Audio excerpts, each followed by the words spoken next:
Tank साहब, आपका स्वागत करते हैं। टांक साहब, बरसात इस बार आई और हमेशा जैसी होती बरसात में दिक्कतें होती हैं, लेकिन शहरों में दिक्कतें बढ़ जाती हैं। ख़ास तौर पर हमारे उदयपुर शहर में कुछ जगह प्रवाह पानी का रुका। बताइए कि कहाँ कहाँ दिक्कतें आई और उनका कैसे मुकाबला किया गया। ऐसा है कि बारिश का मौसम तो 1.5 महीने से चल रहा है। अभी जो बारिश आई थी वही थोड़ी हाई इंटेंसिटी और ड्यूरेशन ज़्यादा था। अदरवाइज इसके पहले भी बारिश आई थी पर उसमें कोई समस्या नहीं आई। तो अभी क्या कि एक तरह से ये स्टॉर्म वाटर ड्रेनेज सिस्टम जो है उसके कारण से ये हमारे यहाँ पर ये प्रॉब्लम दिक्कत आई।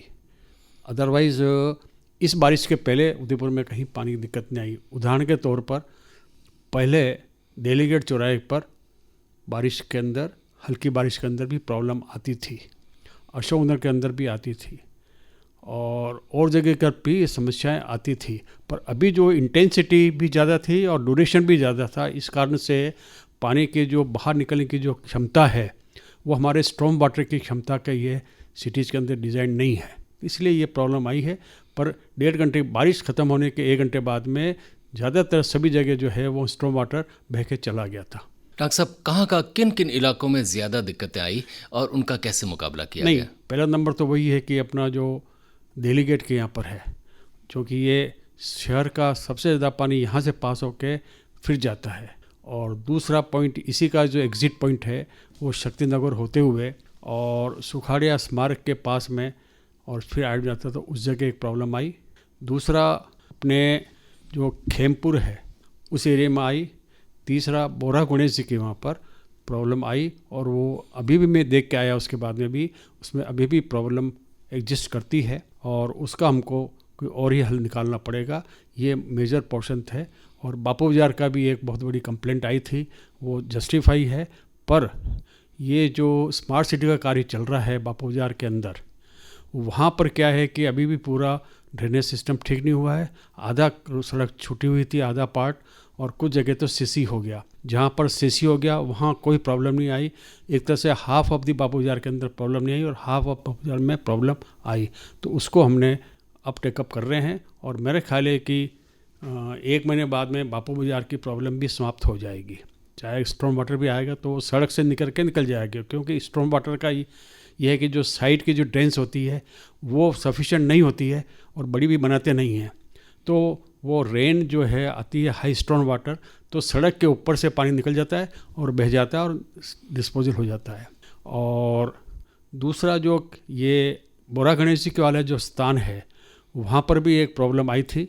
उसका कारण क्या कि एग्रीकल्चर ये जो यूनिवर्सिटीज़ है उसके अंदर की साइड के अंदर एक पॉन्ड भरा हुआ है और उसका निकास कहीं पर भी नहीं है।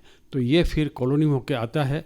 तो उस कॉलोनी के अंदर देखा हमने कि एक जगह बिल्कुल रास्ता बंद कर रखा है और किसी का वो खेत है या ज़मीन पड़ी हुई है, उस कारण से वहाँ पर उसने रास्ता रोक रखा है। तो उसके लिए भी हम कोशिश कर रहे हैं। ये वैसे ये यूआईटी का क्षेत्र है, पर हम कोशिश कर रहे हैं कि या तो उस आदमी से हम तय करके और अंदर हम ड्रेन निकाल दें। वो ड्रेन निकालने के लिए उसने अपनी कुछ इस तरह की शर्त रखी है जो हमका मतलब नगर निगम या यूआईटी उसको एक्सेप्ट नहीं करेंगे। तो उसको समझाइश करेंगे कि जो वास्तविक स्थिति है उसमें वो कंपनसेशन लेकर के हमको नाला निकालने दे, ताकि ये जो बोरा गणेश जी के यहाँ जो समस्या है हट सकती है। और हम यूनिवर्सिटी वालों से बात करेंगे कि उनके एरिया से सारा ज़्यादातर पानी आता है और अंदर कोई तलाई है, लो वाटर एरिया है, उनका भी हम नगर इससे यूनिवर्सिटी से बात करके उसको प्रॉब्लम सॉल्व करने की कोशिश करेंगे। डॉक्टर साहब, ये बताएं कि परंपरागत रूप से उदयपुर में पानी सड़कों पे नहीं भरता था, क्योंकि शहर की बसावट कुछ ऐसी है, ढलान है, चढ़ाव है। ये धीरे धीरे बरसात में पानी इकट्ठा होने की दिक्कतें किस वजह से आई? ऐसा है कि अगर हम सोचें कि उदयपुर का चूँकि जोग्राफिकली बहुत अच्छा है, ग्रेडियंट है, पानी आता है और चला जाता है।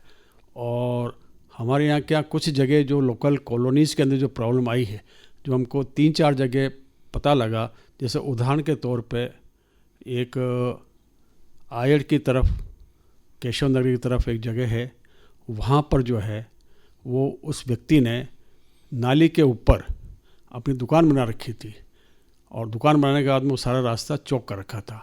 उस कारण से भी वहाँ पर जो है वो फ्लड आया। फिर हम लोग हमारे रात्रि को गए, जाकर के उस दुकान को तोड़ा, इनको बिठाया, उस नाली को एक्सकवेट करके खाली किया और वो प्रॉब्लम सॉल्व हो गई।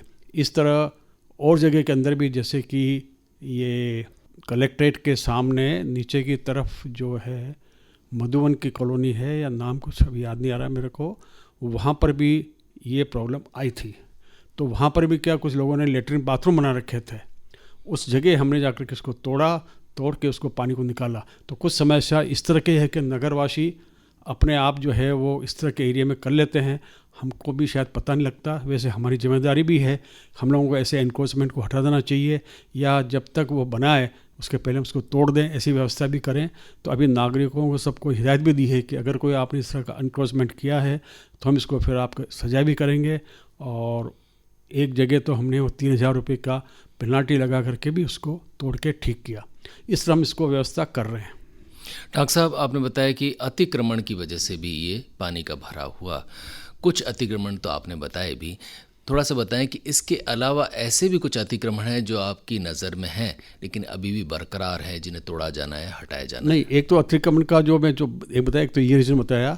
दूसरा क्या कि जितनी भी ड्रेन है, जैसे कि अशोक में ही लगे हम, तो वहाँ जब ड्रेन को देखा, हमने खोला तो अंदर क्या कि वहाँ पर वाटर वर्क्स की लाइन क्रॉस कर रही है और ये केबल्स वगैरह भी क्रॉस कर रहे हैं, और उस कारण से क्या कि वहाँ पर प्लास्टिक की थैले आकर के वहाँ रुक गई और वो ड्रेन बिल्कुल इनइफेक्टिव हो गई। इसलिए फिर वाटर ओवरफ्लो करके वहाँ पर जा रहा है।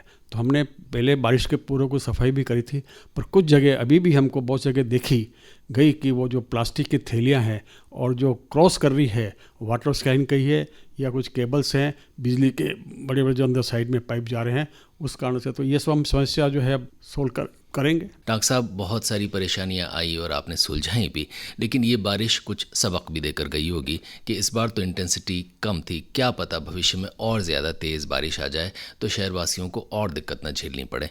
भविष्य के लिए क्या क्या प्लान बनाए? नहीं, ये जो इंटेंसिटी थी, उदयपुर का जो एवरेज है कि मैक्सिमम जो इंटेंसिटी है वो 2 इंच पर आवर है। तो इस बार ये बारिश थी, तो नॉर्मली ये 2 इंच पर आवर वाली अगर या तो 2 इंच से कम होगी और 2 घंटे में होगी, या इंटेंसिटी, तो अगर इंटेंसिटी ये इंटेंशन ही आती है, इससे भी इंटेंसिटी बढ़ जाती है, जो कि अभी तक तो नहीं हुई थी 3-4 साल में। तो ये प्रॉब्लम, तो अगर मान लो इंटेंसिटी ज़्यादा होगी तो पानी तो ऊपर से बहेगा, पर वो सड़क के ऊपर से बह करके निकल जाएगा और वहाँ पर वो वाटर ठहरेगा नहीं। परंतु ये मैं ज़रूर कहूँगा कि नगर वासियों को ध्यान रखना चाहिए, वो हमको भी इन्फॉर्म करते रहें कि इस जगह इस आदमी ने हमारा एनक्रोचमेंट कर रखा है, भले वो अपना नाम डिस्क्लोज़ ना करे, हमको विदाउट सिग्नेचर भी हमको लेटर लिख दे हुए कि इस जगह एनक्रोचमेंट हो रहा है, इस गली में वो हो रहा है, तो उसका हम लोग ख्याल रखेंगे और उसको हम कॉग्निजेंस लेकर के और इस एनक्रोचमेंट को हम दूर करने की कोशिश करेंगे। पानी का फ्लो और ज़्यादा बेहतर हो, इसके लिए कोई नई योजना? नहीं, योजना ऐसे है कि ये जो अभी एग्जिस्टिंग अपना सिस्टम है, इसी सिस्टम को हम थोड़ा इम्प्रूव करेंगे। क्या है कि कहीं पर नालियाँ जो हैं वो स्टोन वाटर के लिए नहीं है, मतलब अभी मैं बता दूँ आपको, जैसे जो है ये सिर्फ हमारे ऊपर जो सरफेस से पानी आ रहा है या नॉर्मल जो रेन आ रही है उसके अंदर हो जाएगी। स्टॉर्म ड्रेन्स के ऊपर तो पानी सड़क पे ही जाएगा, और ये सभी जगह, उदयपुर में ही नहीं, सभी जगह जो है वो सड़क के ऊपर से पानी जाएगा।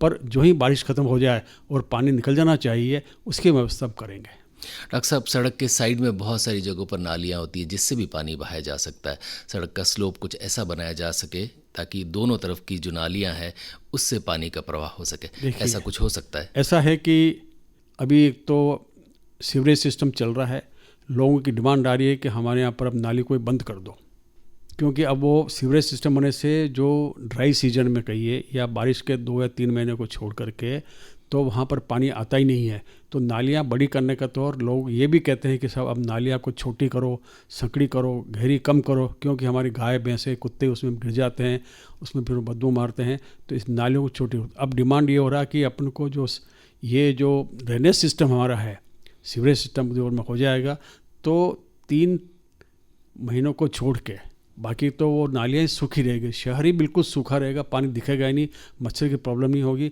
पर जहाँ पर स्टॉर्म वाटर है, ये स्टॉर्म वाटर की जो प्रॉब्लम है ये बहुत टेम्परेरी है। जैसे अभी भी जो बारिश आई थी उसके अंदर उस आने के बाद में 1.5 घंटे के बाद में वहाँ पर पानी रहा ही नहीं।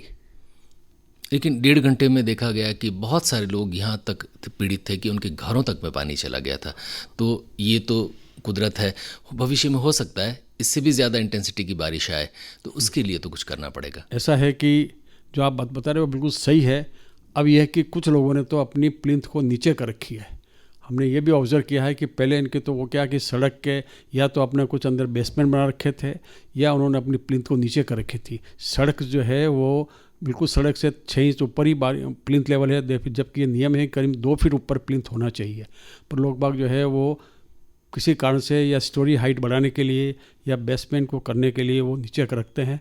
तो ये प्रॉब्लम तो आएगी। तो ये हम लोग स्ने जहाँ प्रॉब्लम आएगी उस चीज़ को सॉल्व करेंगे कि ड्रेनेज सिस्टम, स्टॉर्म वाटर में तेज़ बारिश भी आए तो लोगों के घर में न घुसे, परंतु घर में घुसने के लिए जो लोगों ने अपने कर रखा है वो तो उनको ठीक अपने आप करना पड़ेगा। डॉक्टर साहब ये बताएं कि उदयपुर वासियों को तो आपने बताया कि बहुत सारी जो है उनको सबक मिले हैं और बहुत सारे लोगों ने जो कंस्ट्रक्शन बेस्ड ढंग का करवाया है, लेकिन हमारे यहाँ पर ये वृत्ति है कि अगर किसी का कंस्ट्रक्शन गलत है तो उसे आपके द्वारा रोका जाना चाहिए या उसे सही किया जाना चाहिए या उसे उस तरह की स्वीकृति नहीं दी जानी चाहिए। बताएं कि स्वीकृति के स्तर पर या कंस्ट्रक्शन में कुछ गड़बड़ हैं, ये जाँच कैसे नहीं हो पाई? ऐसा है कि जो ड्रेनेज सिस्टम या उनका जो नाली का प्लिंथ है वो तो सब एज पर अप्रूव ड्राइंग होता है। बाद में क्या करते हैं कि लोग बाग, जैसे मैं कल ही गया था सुभाष नगर के अंदर पासपोर्ट ऑफिस के सामने, और वहाँ पर ड्रेन बनी हुई है, परंतु और ड्रेन के पहले इधर सफाई कर दी तो ड्रेन के ऊपर कम से कम 200 फीट 300 फीट दूर के ऊपर लोगों ने रैम बना के उसको पक्का कर रखा है। पक्का करके और उसके ऊपर कुछ भी अंदर में होल या छेद नहीं छोड़ा हुआ है। तो अंदर जब मैंने झुक कर के देखा तो वहाँ पर तो बिल्कुल नाली चौकड है। तो वो पानी जो है अब जो है वो हमको करना पड़ेगा कि वो जितने रैंप हैं और उसके नीचे जो हम सफाई नहीं कर पाते हैं उन सबको हम तोड़ेंगे, और इस तोड़ने के बाद में अगर कुछ और भी होगा फाइन करना तो हम फाइन भी करेंगे। तो ये हम लोगों को भी ख्याल रखना चाहिए नगर निगम को कि जब ये रैंप बनाते हैं उस रैंप के लिए जो है वो व्यवस्था करे कि ताकि वो नाली हमारे जो स्वीपर्स है उसको साफ़ कर सके। पर ऐसी प्रॉब्लम बहुत जगह है कि वो रैंप के ऊपर कवर कर दिया और वो कहीं कहीं तो रैंप के ऊपर भी उन्होंने अपना कंस्ट्रक्शन भी कर लिया। तो इन सब का ध्यान हम रखेंगे। डॉक्टर साहब, आपने एक नियम बताया कि सड़क से कम 2 फीट ऊपर आपकी प्लिंथ होनी चाहिए। इस तरह के कुछ बेसिक नियम कायदे कंस्ट्रक्शन के हो सकता है आम लोगों को पता ना हो, तो इस कार्यक्रम के माध्यम से शायद वो पता चल जाए। बताएं कि कौन कौन से निर्माण के ऐसे नियम हैं जिनका पालन होना अनिवार्य है? सिंपल बात यह है कि एक तो ये कि जो भी हमारी ड्रेन सिस्टम है उसके ऊपर कोई वो इंक्रोचमेंट नहीं करे, और दूसरा जो वैसे हम कचरे की व्यवस्था कर रहे हैं बाहर निकालने के लिए और collection door to door collection करते हैं और कहीं हमने डब्बे भी रखे हैं, परंतु आम जनता जो है अभी भी ये प्लास्टिक कचरा जो है वो नाली के अंदर फेंक देते हैं और नाली में फेंकने पर वो चौक जाता है। बहुत जगह हमने देखा कि जैसे अभी बापूजार के अंदर भी जो आउटसाइड बापूजार का है वहाँ पर जो है एक नाली के अंदर तो वो जो नारियल का पानी पीने के बाद में जो ऐसे पड़े हुए हैं वो सब नाली अंदर पड़े हुए हैं और बिल्कुल फुल भरे हैं, और उसके साथ में प्लास्टिक की थैली आ गई, नाली पूरी चौक होती, पानी वो रेस करके रोड पे आता है। तो अगर इस तक सब वो ध्यान रखें नागरिक लोग भी, तो मेरा ख्याल है कि बहुत सारी समस्या तो हमारी इस नागरिक सहयोग से हो जाएगा। और सबसे ज़्यादा मैं यही कहता हूँ कि जिन जिन लोगों के सामने घर के अंदर रैंप है, वैसे तो रैंप बनाना ही गलत है, ये रैंप जो है वो अपनी ज़मीन के अंदर होना चाहिए, पर यह एक बहुत बड़ा टास्क है।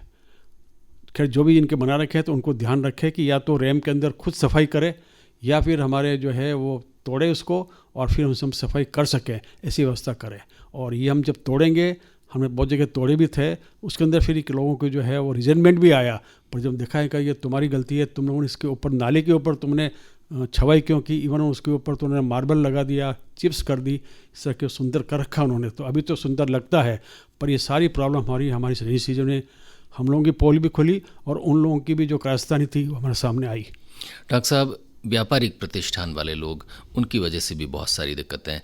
दुकान के आगे उनके एनक्रोचमेंट्स होते हैं और दुकान का खास तौर पर खाने पीने की जो दुकानें हैं वो अपना सारा कचरा नालियों में इसी ढंग से बहाते हैं और पॉलीथीन भी बहुत सारे बहाते हैं। व्यापारिक प्रतिष्ठानों के खिलाफ कुछ कार्रवाई हो, इस कदम में क्या कर रहे हैं? एक तो ये कि ये प्लास्टिक के लिए तो सरकार ने निकाल रखा है, पर आज भी हम देखते हैं, कुछ टाइम पहले तो थोड़ी सी प्लास्टिक की कमी आई थी, पर अभी हमको लग रहा है कि प्लास्टिक के तो अभी वापस वही थैलियाँ और वो सब चीज़ें आ रही है, और सब्जी वाले फ्रूट्स वाले जो भी देखते हैं तो प्लास्टिक थैला ही पकड़ा रहे हैं। और ये जितने भी खाने पीने वाली जो रेस्टोरेंट है या शहर वो करते हैं, तो इसके अंदर हम अब डेफिनेटली हम इन पर कार्रवाई करेंगे, उनको हटाएंगे, कुछ करेंगे, उनका लाइसेंस कैंसिल करेंगे, उनको सजा का व्यवधान करेंगे। टांक साहब, हमने इतनी सारी बातें की जिसमें नागरिकों के कर्तव्य भी शामिल थे। बताएं कि इस बारिश के मौसम में, बचे हुए मौसम में उदयपुर ये दिक्कतें ना झेले, इसके लिए आम आदमी जो ये कार्यक्रम को सुन रहे हैं उन्हें क्या सुझाव देंगे, और आप अपनी तरफ से, निगम की तरफ से क्या क्या कदम उठाएंगे? ऐसा कि एक तो हमने हमारे पार्षदों को ये कहा है कि सभी पार्षद हमको ये बता दें कि यहाँ पर अभी भी पानी भरा रहता है, यहाँ पर ऑब्स्ट्रक्शंस है, तो उसको हम ठीक करें। और समस्त नागरिक वासियों से भी मेरा कहना है कि आस पड़ोस के लोग कम से कम हमको बिगर नाम लिखे हुए अपना जो हमको बताया कि साहब इस मकान के अंदर जो है वो नाली के ऊपर कवर कर रखा है और वहाँ पानी बढ़ता है, रुका है, तो हम डेफिनेटली एक तरह का सहयोग हमको मिलेगा, तो हम जो आने वाले टाइम में जो बारिश का है वो कम हो जाएगा। वैसे हम अपने स्तर पे कर रहे हैं, और जो इसी इंटेंसिटी का और यही ड्यूरेशन में भी अगर वो रेंज आएगी तो इतनी प्रॉब्लम नहीं आएगी जो पिछले टाइम में आई थी। अतिक्रमण के बारे में आपने जिक्र किया कि कोई भी व्यक्ति बिना नाम लिए ये बता सकता है, उसकी क्या प्रक्रिया होगी? उसके लिए उसको कोई चिट्ठी लिखनी पड़ेगी, या वो कोई ईमेल करेगा या फ़ोन करेगा? ये गुप्त सूचना वो किन किन तरीक़ों से आप तक पहुंचा सकता है? सिर्फ सिंपल ये है कि वो चिट्ठी लिख करके दे, बिगर कोई दस्तखत नहीं करे, हमारे यहाँ पर दे देवे, इसका यही है। जाते जाते महापौर साहब, चूँकि कोविड-19 का संकट, दरअसल उसका भय ज़रूर ख़त्म हुआ है, लेकिन मरीज़ तो बढ़ रहे हैं, और इसका सीधा संबंध हेल्थ और हाइजीन से है, और हाइजीन की जिम्मेदारी, बहुत बड़ी जिम्मेदारी आप पर आती है। बताएं कि सैनिटाइजेशन और ये हाइजीन का पालन हो, इसके लिए क्या कुछ कदम उठाए जा रहे हैं नई परिस्थितियों में, और आगे क्या किया जाएगा? ऐसा है कि जब मार्च महीने के अंदर एक कोविड का आया था, तब से मैं ऑब्ज़र्व कर रहा हूँ कि उस समय हम बहुत कॉशियस थे, हर व्यक्ति जो है वो बहुत सावधानी कर रहा था, जबकि इतना फैलाव नहीं था। परंतु स्नेह ऐसा लगता है कि हम सब लोगों को, सरकार प्लस नगरवासियों को ढिलाई आ गई है, और ढिलाई आने पर क्या हो रहा है कि ठीक है अब चलता है, अब तो क्या होगा क्या नहीं होगा दिखी जाएगी, ये प्रवृत्ति होने से सोशल डिस्टेंसिंग भी नहीं मेंटेन हो रहा है। बहुत सारे कुछ थोड़े बहुत छोटे जो धार्मिक या इस तरह के फंक्शन भी होते हैं, उसके अंदर भी ये लोग बड़े ढिलाई करते जा रहे हैं। इवन हमारे जैसे एक आया था, हमारे एक पार्षद है, उस पार्षद ने बताया कि वो जब कभी शहर के घूमने आता था, विजिट करने वार्ड के अंदर, और आने के बाद में जब घर पे जाता था तो घर बाहर ही एक गर्म पानी की बाल्टी रखी होती थी, और वहाँ से वो हाथ धो, पैर धो के और साबुन रखा होता था, और फिर वो अंदर घर में प्रवेश करता था। एक एग्जाम्पल है, परंतु अब जो है वो वही वहाँ पर भी उसके यहाँ भी ऐसा नहीं हो रहा है, तो हमें ढिलाई बहुत आ गई है। तो अब चूँकि कोरोना बढ़ता जा रहा है, आज भी देखा आपने कि बहुत ज़्यादा कोरोना पीड़ित हमारे पर आ गए हैं, तो हमको ढिलाई नहीं करनी है, तो सोशल डिस्टेंसिंग करना है, और ये जो मास्क पहनना है ये बिल्कुल जैसे अपना एक रूटीन टाइप जो है मान लिया तुमको करना ही है, जैसे धार्मिक के अंदर भगवान के सामने हाथ जोड़ते हैं, उसी तरह ये जो है मास्क पहनना एक तरह से इसको अपना कर्तव्य माने, धार्मिक दृष्टि से माने, तो इसको मान करके इसको करें तो हम इस पर काबू पा सकते हैं। अन्यथा ये जो आज की जो खबर हमने अखबार में पढ़ी, उस हिसाब से लगता है कि हमको बहुत ज़्यादा सावचेत होने की ज़रूरत है। और इवन जो ये लॉकडाउन की बात चल रही, कभी तो एक बात चली कि संडे को रखा है, एक डिमांड ये भी आ रही कि इसको 2 दिन किया जाए। इससे करके सरकार भी सोचेगी, प्रशासन भी इसके बारे में सोच रहे हैं, पर इवन हम लोगों को ध्यान रखना चाहिए कि हम सोशल डिस्टेंसिंग करें। किसी सब्जी की दुकान पे खड़े हुए हम, तो अगर उस दुकान पे सब्जी के अंदर कोई आदमी ले रहा है तो दूसरा आदमी उससे दूर ही रहे। पर अभी क्या होता है, वो उसके पास भी जाता है, वो भी देखता है, करता है, ये सब ढिलाई चल रही है। तो ढिलाई दूर करने पर ही हम लोग जो है इस कोरोना का दौर में कमी कर सकते हैं। जी एस टांक साहब, जाते जाते उदयपुर के तमाम लोग जिस कार्यक्रम को सुन रहे हैं उन्हें क्या कहेंगे? मेरा यही कहना है कि आप एक तो हमको सहयोग करिए, आप अपने खुद का ध्यान रखें, सोशल डिस्टेंसिंग का बिल्कुल पालन करें, और मास्क तो घर के बाहर निकलते ही बिल्कुल पहन लें, भूल नहीं जाए, भले एक जेब में एक्स्ट्रा रखें, गले में लटका के रखें, ताकि आप कहीं बाहर निकलने बाद में थोड़ी देर बाद याद आए कि मैं तो मास्क घर पे ही भूल गया। ये प्रवृत्ति रखें, क्योंकि बहुत सारे देखे हम लोगों को पूछा हमने कि भाई आपका ये मास्क नहीं है तो क्या हुआ, तो उसने बताया कि साहब वो घर पे ही रह गया, ध्यान नहीं रहा और बाहर निकल गया। अब मैं चूँकि इतना आ चुका हूँ तो अब ऐसे बिगर मास्क चल रहा हूँ। तो इन चीज़ों के अंदर ध्यान रखें, या तो रुमाल रखें साथ में कंपलसरी निकलने से पहले, या एक मास्क एडिशनली अपनी जेब में रखें, प्लस घर के अंदर यूज़ करके बाहर निकलते हैं उसमें इसको करें, तो डेफिनेटली हम कोरोना का कर सकते हैं। सबसे बड़ा ये है कि जो सोशल डिस्टेंसिंग का जो गवर्नमेंट का जो गाइडलाइन है उसको ज़रूर पालन करें। रेडियो लेक सिटी में रूबरू थे आपसे उदयपुर के महापौर GS टाक।